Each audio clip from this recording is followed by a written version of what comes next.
The Galactic Council, a powerful group of beings from various alien species, sat in their grand chamber, their minds focused on one subject: humanity.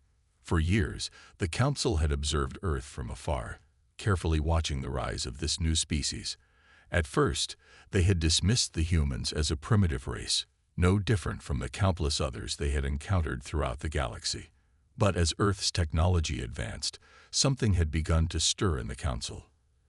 Humanity was growing faster than anticipated, and it was becoming clear that the humans' potential could pose a significant risk to the galaxy. The leaders of the Council were a mix of alien species, each with their own views and agendas. But today, they were united in one purpose: to decide what to do with humanity. Some were eager to make an example of Earth, to show the galaxy that no species was too powerful to control. Others worried about the humans' unpredictability and the consequences of underestimating them. After all, humans had already surprised the Council once by venturing into space far sooner than anticipated. The Council chamber was silent as the decision was debated. The representatives from the older, more established species, like the Andorians and Ventorians, argued that humanity must be controlled. "They are too reckless," one of them said, his voice echoing in the large hall. "We cannot allow them to spread across the galaxy unchecked. We must assert our dominance before they become a serious threat." Others, like the Zrathi and the Ezonai, who had experienced the unpredictability of humanity firsthand, were less certain. They knew that humans were different. Unlike other species, humans didn't always follow the rules. They acted on impulse, driven by emotions, yet that very unpredictability made them hard to predict, even for the Council. Despite the debate, the majority sided with the view that humanity must be controlled. The Council had watched as Earth's military forces advanced, and with each passing year, they grew stronger. The humans had already begun to explore other planets in their solar system, and there were rumors that they had even sent a ship beyond their own galaxy. The Council's decision was made. A plan was put into place to intercept Earth's growing space program and neutralize any threats before they could spread further. The Council would approach Earth with an offer of peace at first, but it would be clear that the humans had no other choice but to comply with the Council's terms. They would be forced to join the larger galactic community, under the Council's control. But even as the decision was finalized, there was a sense of unease in the chamber. Deep down, some of the Council members had doubts. Could humanity really be controlled, or had they underestimated the spirit of this young, unpredictable species? As the meeting came to an end, the Council members stood and filed out of the chamber. Outside, the stars gleamed in the vastness of space, and somewhere, far below, on a small blue planet, humanity continued to grow, unaware of the storm that was about to descend upon them. The human explorers aboard the ship Endeavour were a small crew, only a few dozen brave souls who had volunteered to be the first from Earth to venture beyond their solar system. They had been sent on a mission to study distant stars and gather data, marking the beginning of Earth's push into space. But they never expected that their peaceful mission would turn into a life-or-death struggle. As the Endeavour traveled through the stars, the crew noticed something strange. Their instruments began to pick up unusual signals, ones they couldn't recognize. At first, they assumed it was just background noise, some kind of natural phenomenon. But as the signals grew stronger, their excitement turned to confusion and then to concern. They were not alone in the vastness of space. Then it happened. A massive fleet of alien ships appeared on the sensors. There were dozens of them, all gleaming and imposing, far more advanced than anything humanity had ever seen. They hovered silently in space, surrounding the human ship in an almost menacing manner. The crew of the Endeavour froze, eyes wide with disbelief. Their first encounter with extraterrestrial life was nothing like they had imagined. "Who are they?" asked Captain Jonathan Drake, his voice steady but filled with shock. His fingers hovered over the ship's communication system, unsure whether to send a message or prepare for something far worse. Before he could make a decision, A powerful voice crackled through their speakers. It was clear, sharp, and filled with authority. The voice identified itself as a representative of the Galactic Council. "We are the Galactic Council," the voice boomed. "You are on the verge of disrupting the balance of the galaxy. Your species has shown unexpected progress in space exploration, and as a result, you will be brought under our control. We expect your immediate compliance." The crew exchanged glances. The words hit them like a punch to the gut. Control. They had no idea what that meant, but they understood one thing. The aliens didn't come to offer peace. They came to dominate. "We don't know who you are or what you want, but we're not going to just submit to you," Captain Drake responded boldly, his voice unwavering despite the fear building inside him. "This is our planet, and we will defend it." The message was clear. Humanity would not bow down to these extraterrestrials. The alien fleet seemed to pause, as if surprised by the humans' boldness. The Galactic Council, used to seeing species bowing before them, had not anticipated this response. A tense silence filled the air as both sides considered their next move. The human crew, despite their fear, stood united. They had faced challenges on Earth, from wars to natural disasters, but nothing like this. Now, in the cold silence of space, they were standing up to something far bigger than themselves. "You are making a grave mistake," the alien voice warned, before cutting off communication. As the fleet continued to loom, Captain Drake ordered the Endeavour to power up its engines, ready for any attack. He had no idea what was coming, but one thing was certain: this encounter was only the beginning. And humanity, for better or worse, had just shown the galaxy that they were not a species to be controlled. Back in the council chamber, the representatives of the Galactic Council sat in tense silence. Their latest encounter with humanity had not gone as expected. The human ship, Endeavour, had refused to comply with their demands, defying the Council's authority in a way no species had ever done before. The Council members exchanged uneasy glances, unsure of how to proceed. The leader of the Council, a tall and imposing figure from the ancient species of the Vantorians, slammed his fist on the table. "This is absurd. They refuse to obey us. Do they not understand their place in the galaxy? We are the rulers, the powerful ones, and they are nothing more than an insignificant species." Others, however, were more cautious. The representative from the Scifi, a species known for its intelligence and diplomacy, raised his hand. "We cannot ignore the human spirit. They defied us, yes, but there is something more here." Their response was not out of fear, but defiance. "We have underestimated them." The council chamber was divided. The old guard, those from more powerful and advanced species, wanted to crush humanity quickly.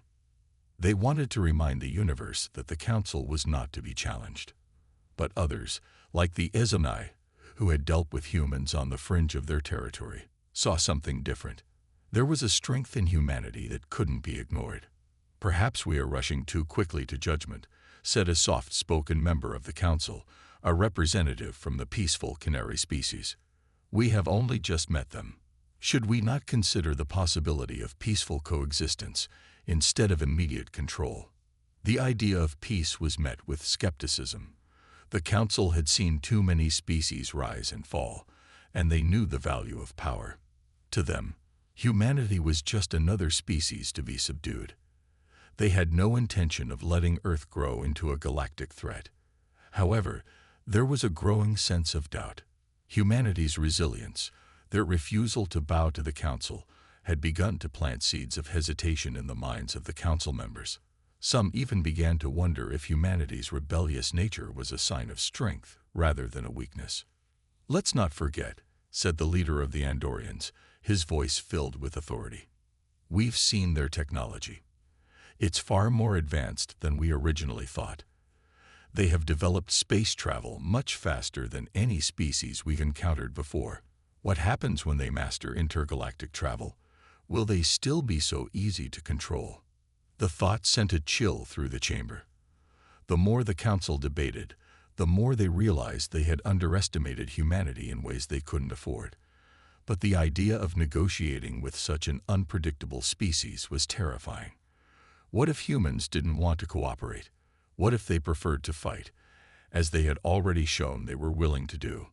The leader of the Vantorians shook his head. We must act before they grow too strong. We cannot allow them to continue unchecked. But the voice of reason, once again from the Scifi, spoke up. Perhaps it is not too late for diplomacy. We need to explore all options. If we force them into submission, we may create an enemy who will not stop fighting. The council was torn.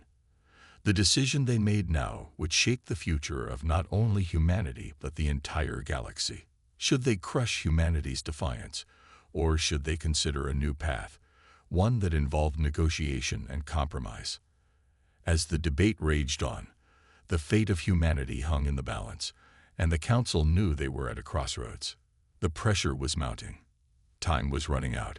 Would the Galactic Council continue their path of control, or would humanity's boldness change the course of the galaxy forever? On Earth, the news of the alien fleet's arrival and their demand for control spread quickly.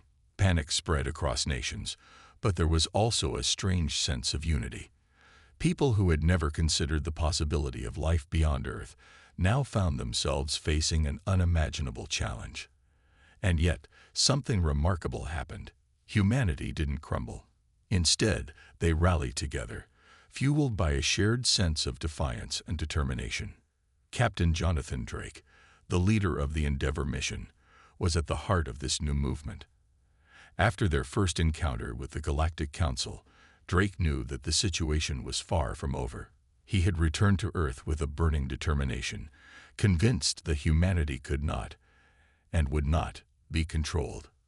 We may be outmatched in technology, but we're not out of ideas, Captain Drake said during a worldwide broadcast. His voice was calm but full of passion. We are human. We are resourceful. And if they think we'll bow down to anyone, they're sorely mistaken. Across the globe, people heard his words. In cities, in factories, in homes, and in fields, humans stood up. Engineers began working day and night, rapidly developing new technologies. Military forces went on high alert, preparing to defend their world. Scientists and strategists studied the alien ships, trying to figure out their weaknesses. It wasn't just the government or the military that joined in. Ordinary citizens, from farmers to teachers, from doctors to students, all put aside their differences to face the threat together. It was as though the very idea of being controlled by an alien force sparked a fire in the human spirit. The world was uniting in a way it never had before. In underground bunkers, top scientists worked with military officers to analyze the alien ship's technology. They discovered that while the alien fleet was advanced, their technology was not infallible. The aliens had underestimated human creativity and ingenuity. With limited resources and time, humanity's best minds devised ways to counter the aliens' sophisticated weapons. The world's militaries began adapting too. Human fighter jets, while small compared to the massive alien ships, were re-engineered with new defenses and weapons. The humans learned how to use their size and speed to their advantage, creating new tactics to outmaneuver their enemies. The alien fleet, though powerful, was not invincible, and humans had always excelled at finding ways to survive in the most difficult situations. The idea of fighting back sparked a new energy. People began to believe that, despite the odds, they could win. The resistance was no longer just about defense. It was about taking control of their own destiny. Captain Drake gathered a team of experts, strategists, and engineers to develop a plan of attack. They knew they couldn't rely solely on Earth's military might. They needed every human on the planet to contribute, whether they were soldiers or scientists, farmers or factory workers. This wasn't just a fight for survival. It was a fight for freedom. We don't need to match them ship for ship, Drake said in a meeting with his team. We need to outthink them. We need to surprise them. As the humans made their preparations, the Galactic Council began to take notice. They had expected humanity to fall in line. to bow to their superior force. But instead, they found themselves facing a species that refused to yield.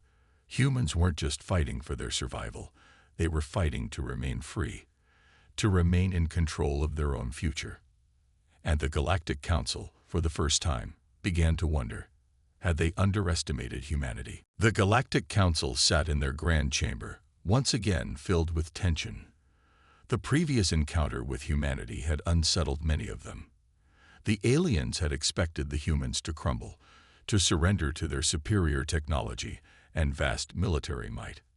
Instead, the humans had responded with defiance, resilience, and unexpected ingenuity. What did we miss? The leader of the Vantorians, Orcs, growled as he leaned forward in his seat, his glowing eyes narrowing in frustration. We have been watching them for centuries, and yet they still surprise us. The representatives of the different species exchanged uncertain glances. The Endeavour crew's refusal to submit had been shocking, but now the situation was escalating. The humans had not only refused to accept the Council's demands, they had begun to fight back. "We made a mistake," said the Scifi representative, Lanera, her voice calm but filled with concern. "We thought they would fall into line, that they would submit to us like every other species we've encountered. But they don't think like the others. They have a different kind of strength." "Indeed," Arcus replied. "But that doesn't mean we're losing. We control the galaxy. We have the most advanced technology. They are nothing more than a handful of rebellious creatures." But Lanera disagreed. "It's not about technology anymore, Arcus. It's about something deeper. The humans fight with a passion we haven't seen before. They fight because they believe in their freedom, in their right to choose their destiny. It's not just about survival. It's about the spirit of who they are." The others listened quietly, uneasy with her words. The Izamai representative, Soria, spoke up. "What if she's right?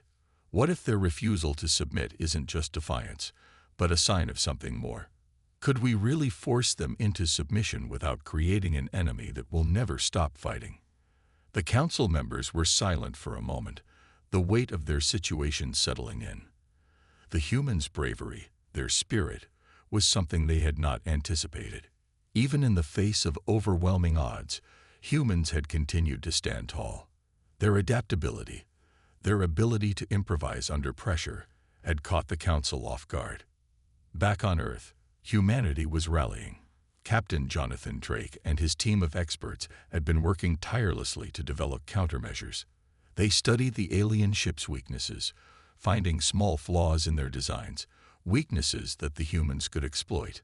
The more they learned about the alien technology, the more they realized that while the Council's ships were powerful, they were not invincible. The humans had begun building their own fleet, and though it was small compared to the might of the Galactic Council, it was quickly becoming a force to be reckoned with. Earth's military had been restructured and re-equipped with new strategies and weapons, and the once primitive species now had a fighting chance. The Galactic Council had been so confident in their ability to control humanity, but now they were facing a challenge they hadn't prepared for. The humans weren't just fighting back, they were adapting, evolving, and learning faster than any species the Council had ever encountered. For the first time, the Council found themselves questioning whether their plan had been a mistake. Had they underestimated the strength of the human spirit? Could they really subdue a species that refused to be dominated? As the debate continued in the council chamber, a new realization dawned on many members. Humanity was no longer just a species to control. It was a force in its own right, one that could shape the future of the galaxy. And that thought sent ripples of uncertainty through the very core of the Galactic Council. The Galactic Council's doubts continued to grow as they watched humanity's response to their threats. The humans, who had once been seen as nothing more than a primitive species on a small blue planet, were now proving to be a challenge the Council had never anticipated. With each passing day, the humans grew stronger, more organized, and more determined to fight for their freedom. Captain Jonathan Drake stood in front of a large screen in the Earth Command Center, his face tense but determined. He watched as the human fleet, small but growing, prepared for another confrontation with the alien ships. The plan was simple: strike fast, hit hard, and don't back down. The humans had already begun to use unconventional tactics. Their engineers had adapted old Earth technologies, creating new weapons that the Council had never seen before. They had modified their fighter jets to carry powerful energy-based weapons, making them more deadly than the standard ships of the human military. They had also begun to coordinate with other nations, uniting their forces for the first time in history. The humans were no longer divided by borders or governments. They were united against a common enemy. "Can we really win this?" asked one of Captain Drake's officers, his voice laced with doubt. "They have so much more firepower than we do." Drake turned to face his team, his expression unwavering. "We may not have the firepower, but we have something they don't. We have heart. We have a reason to fight. And that reason is worth more than all their ships combined." The officer nodded, understanding the sentiment but still unsure of what lay ahead. The human fleet was outnumbered, outgunned, and facing a seemingly invincible enemy. But there was something different about the humans, something the Galactic Council had failed to see. The humans were not just fighting to survive. They were fighting for their right to exist on their own terms. And that was a powerful motivator. Meanwhile, in the council chamber, the alien leaders were growing increasingly concerned. The humans' refusal to give in had thrown the council's plans into disarray. What had started as an operation to control a weak, vulnerable species had turned into a full-blown conflict. The alien fleets, once confident in their superiority, were now faced with a growing resistance that seemed to adapt faster than they could respond. "We cannot allow this to continue," Arcus, the Vantorian leader, said, his voice harsh with frustration. "If we don't act now, humanity could become an unstoppable force. They are proving to be a threat unlike any we have faced before." "We need to reconsider," Lanera, the Zrathi representative, replied cautiously. "Humanity is not like other species. Their resistance is not just out of desperation. They are driven by something deeper, something that we have overlooked." "Are you suggesting we negotiate with them?" Arcus growled, his tone dismissive. "We've already given them a chance. They've refused to submit." Lanera shook her head. "No, I'm not suggesting we negotiate. I'm suggesting we understand them. Their will to fight isn't a weakness. It's their strength. We may need to rethink our approach entirely." But the council was divided. Some wanted to press on with their plan of domination, believing that any sign of weakness would lead to a disastrous loss of control. Others, however, began to wonder if the humans were not just a species to conquer, but one to be respected. After all, no other species had ever fought back so fiercely, so relentlessly. As the debate raged on, the human fleet prepared for battle once again. This time, they had a new weapon, a secret project that had been in development for months. It was their last, desperate attempt to level the playing field. Drake looked out at the stars from the command center, his resolve hardening. "This is it," he said, his voice quiet but firm. "We'll show them who we are. And no matter the outcome, humanity will not go down without a fight." The turning point had come. The fate of humanity and the galaxy would be decided in the battles to come. And for the first time, the Galactic Council had begun to question whether they had made the right decision in underestimating Earth's potential. The stars were quiet, almost too quiet, as the two opposing forces prepared for the final showdown. The human fleet, smaller and far less advanced than the vast armada of the Galactic Council, gathered in Earth's orbit. Captain Jonathan Drake stood at the helm of the flagship Endeavour, his mind focused and sharp. This was the moment that would define humanity's place in the galaxy. "All systems are green, Captain," said Lieutenant Rose, the communications officer. Her voice was steady, but her eyes betrayed the tension that was gripping everyone aboard the ship. "We're ready when you are." Drake nodded, his hands firmly gripping the controls. His thoughts raced back to the first encounter with the alien fleet. The shock, the fear, the feeling that humanity was so small compared to the alien might. But now, standing on the precipice of battle, things had changed. The humans had come a long way in a short time, not just in terms of technology, but in their belief in themselves. "We fight for our freedom," Captain Drake said, his voice steady but filled with conviction. "We fight for Earth, and we fight for our future." The human fleet, despite being outmatched in terms of sheer firepower, had one thing the Galactic Council didn't: unity. Humanity had come together in a way the Council never expected, pooling resources from across the world to create an unstoppable will to win. In the days leading up to the battle, humans had worked tirelessly, building new weapons, strengthening their defenses, and developing tactics to strike at the heart of the alien fleet. Drake's voice echoed across the bridge as he gave the final command. "All ships, engage." The battle began with a blinding flash of light. The alien ships, with their towering, sleek designs, unleashed a barrage of energy blasts, trying to overwhelm the humans with sheer firepower. But the humans had learned to adapt. They weaved in and out of the alien fire, dodging blasts and launching their own counterattacks. The humans' smaller, more agile ships darted through the battlefield with precision, targeting weak points in the alien fleet's defenses. "We've got their engines, Captain." Lieutenant Rose called out from her station. "One of their ships is going down." The sight of an alien ship falling to Earth's defense was a powerful moment. It proved that humans weren't just fighting back, they were winning. And that fact reverberated throughout the rest of the fleet. Each victory, no matter how small, emboldened the human forces, fueling their determination to press on. In the depths of space, the Galactic Council watched the unfolding battle with growing unease. The unexpected tactics of the humans had thrown their fleet into disarray. The once proud armada was now struggling to maintain control, the humans' unpredictability a force unlike any the Council had encountered before. "This is impossible," Orcs, the Vantorian leader, shouted, his voice tinged with disbelief. "How are they doing this? Their technology should not be able to hold up against ours." "They are not just using technology," Lanera replied, her voice calm but filled with concern. "They are using their will, their spirit. They fight because they believe in something greater than themselves." As the battle raged on, both sides suffered heavy losses.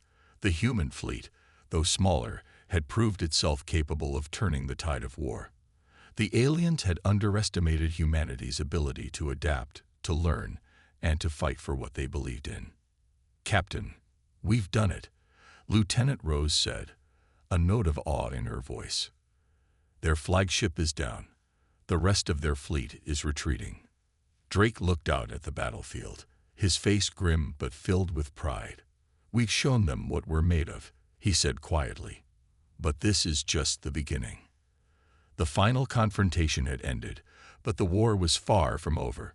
Humanity had proven that it would not be controlled, that it would not bend to the will of the Galactic Council. And now, the galaxy would have to reckon with the consequences of underestimating humanity. The battle had been fierce, but as the dust settled in the vastness of space, something unexpected happened. The Galactic Council, once confident in its unchallenged power, was left stunned by the outcome of the conflict. The human fleet, small and outnumbered, had managed to inflict significant damage on the alien armada. The victory, though not complete, sent shockwaves through the Council.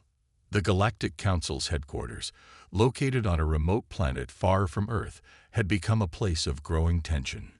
Leaders from the various alien species gathered in the council chamber, their faces marked with disbelief and frustration. The once powerful and united council was now divided. Some were in favor of regrouping and retaliating, while others began to question whether it was time to reconsider their approach to humanity. Orcs, the Vantorian leader, was pacing back and forth, his large figure casting a shadow over the council chamber. "This cannot stand," he growled. "We cannot allow this rebellious species to remain free. We must crush them before they grow too powerful." But Lanera, the Zrathi representative, raised a hand, silencing him. Her voice was calm, but firm. "You're missing the point, Arcus." The humans fought back, because they believe in something more than survival. They fought for their freedom, for their right to choose their destiny. We cannot crush that with force. "You are suggesting we negotiate with them." Arcus scoffed. "They've already shown us they will not submit." Lanera nodded. "Yes, but we must understand them. They are not like any species we have encountered. Their resilience, their unity, it's unlike anything we have seen before. Perhaps we should rethink how we engage with them." The other representatives in the room were silent, torn between fear and curiosity. The battle had shown them one undeniable truth. Humanity was not a species to be taken lightly. Their spirit, their drive to fight for their freedom, was something that even the might of the Galactic Council could not ignore. In the quiet of the council chamber, a new realization began to take shape. The council had sought to control humanity, to bend them to their will, but instead they had awakened something powerful. The humans were no longer the weak, primitive species they had once been. They were a force, and their influence was only growing stronger. Back on Earth, the news of the victory spread like wildfire. People everywhere celebrated, not just for the survival of their species, but for something far more important, their right to remain free. Captain Jonathan Drake, though proud of the human fleet's success, knew the fight wasn't over. The Council might have been defeated, but they would not give up so easily. "We've shown them we're not afraid," Drake said, addressing the world's leaders. "But now we have to be smart. The galaxy is watching, and we need to make sure they understand we're not a threat.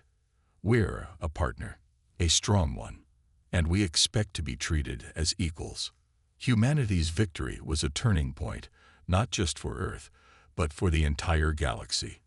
The Galactic Council, once the unquestioned rulers of the cosmos, now had to face a new reality. They could no longer view humanity as a threat to be controlled.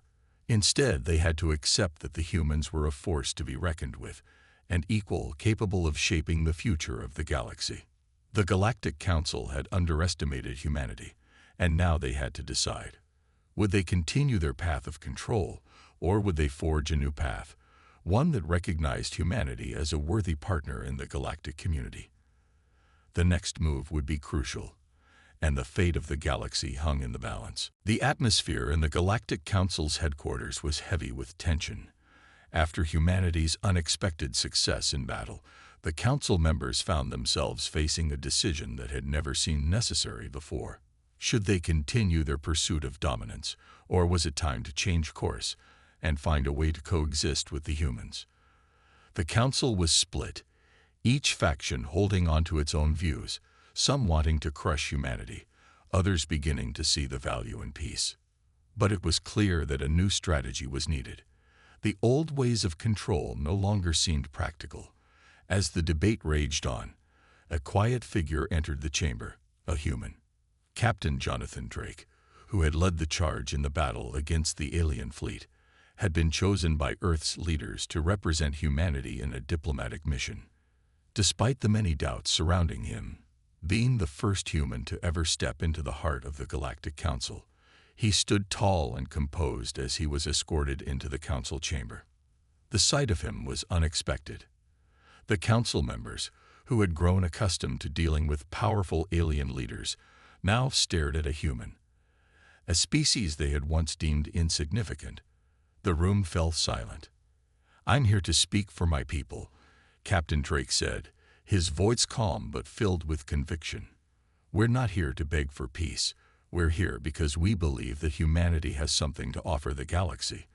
But it's not something we can offer under your terms. It's something we want to create with you, as equals."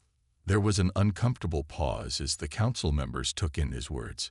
Many of them, especially the older and more powerful factions, scoffed at the idea of negotiating with someone they had seen as nothing more than a nuisance. But others, especially those who had begun to question their approach, listened carefully. Arcus, the Vantorian leader, leaned forward with a scowl. "You think we should just let you, a single human, Come in here and tell us what to do. You, who fought against us, who dared defy the will of the Galactic Council." Drake did not flinch. "I'm not here to tell you what to do. I'm here to offer a new path. We can work together, or we can continue fighting. But understand this, we're not a species that will simply kneel at your feet. We will fight for what's ours, and we will fight for our place in the galaxy." The council murmured among themselves, unsure of how to respond. No one had ever spoken to them like this before. A human, standing before them, not in fear, but in strength and conviction. The Zrathi representative, Lanera, spoke up. "Perhaps we have underestimated you, Captain Drake. Your species does not yield easily, and that is something I have come to respect." Drake nodded. "Respect is a two-way street. We're not asking for control of the galaxy. We're asking to be treated as equals. Our technology may not match yours in every way, but our potential is far beyond what you might have imagined." For the first time, the council members found themselves thinking differently. Humanity had shown an extraordinary ability to fight for their future, and now, with Drake's calm demeanor and firm resolve, they were beginning to understand that humans were not just a force to be reckoned with. They were a species worthy of respect. The debate continued for hours, but something had changed. The idea of working with humanity, rather than controlling them, was beginning to take root. For the first time, the Council saw the possibility of a future where humans and aliens could coexist, where mutual respect and cooperation replaced domination. By the end of the meeting, the Council members had agreed to an unprecedented move. They would open negotiations with humanity, not as a subordinate species, but as a true partner. The decision was a monumental one that would shape the future of the galaxy. Captain Drake left the council chamber, a sense of accomplishments settling over him. He had not just fought for humanity's survival, he had fought for their place in the galaxy. And in that moment, humanity had taken its first step toward a new future, one of cooperation and respect among the stars. The news spread like wildfire across Earth. The Galactic Council, once a symbol of overwhelming power and control, had agreed to a historic negotiation with humanity. For the first time in history, a human had been treated as an equal by the galaxy's most powerful leaders. Captain Jonathan Drake's diplomatic success had not only secured peace for humanity, but had also opened the door for a future that no one had ever imagined. On Earth, the mood was a mixture of disbelief and excitement. People from all corners of the world watched as news outlets broadcasted the monumental development. The message was clear. Humanity had earned its place in the galaxy, not through submission, but through strength, unity, and the will to never give up. As the negotiations began, Captain Drake stood at the forefront. He was no longer just the leader of a military mission. He was the face of humanity's future in the stars. With each passing day, more leaders and representatives from Earth joined the talks, offering their insights, knowledge, and a willingness to learn from the galactic community. The Galactic Council, still unsure of how to approach the humans, found themselves challenged by humanity's relentless optimism and ingenuity. Every time the Council proposed a solution, the humans countered with ideas that were bold, creative, and unexpected. The humans didn't just want to survive. They wanted to thrive, and they wanted to do it on their own terms. Slowly, the Council began to see that working with humanity was not just the right choice, it was the only choice. Days turned into weeks, and as the negotiations progressed, the once divided Council began to shift in favor of cooperation. The Izonai representative, who had always been cautious about humanity, finally spoke up. "Perhaps it is time we acknowledge the human spirit," Soria said thoughtfully. "They are not like the other species we have encountered. They don't seek domination. They seek respect, freedom, and opportunity. They may be new to the galactic stage, but they have the potential to shape the future in ways we can't even predict." The other council members nodded, some begrudgingly, but others with newfound respect. The Vantorian leader, Orcs, who had once been adamant about crushing humanity's defiance, now found himself reconsidering. He was not convinced that the humans were completely harmless, but he could no longer ignore their strength. There is no denying their resilience, Arcus admitted. And that may be the key to the future we all want. The galaxy is changing, and we need to change with it. With each passing day, the Council's resistance to humanity softened. The once stubborn leaders now saw the value of a partnership, not just with Earth, but with all of humanity. The talks that had once seemed impossible were now on the verge of creating something greater, an alliance, one built on mutual respect, shared knowledge, and a commitment to working together. As the final agreement was signed, Captain Drake stood before the Council and the world, a sense of pride swelling within him. "This is just the beginning," he said, his voice steady but filled with hope. "We have proven that humanity is not just a small, insignificant species. We are a force, and we will work alongside the galaxy to create a future where all species can thrive." The Council members stood in silence, acknowledging the weight of the moment. No longer was humanity viewed as a threat or a weak link in the cosmic chain. They had proven themselves, not just as survivors, but as equals. As the new era dawned, Earth stood on the precipice of a future full of possibilities. Humanity had earned its place among the stars, and the galaxy, for the first time, recognized their worth. The journey ahead would be filled with challenges, but for the first time, humanity faced them with hope and determination, side by side with their new galactic partners.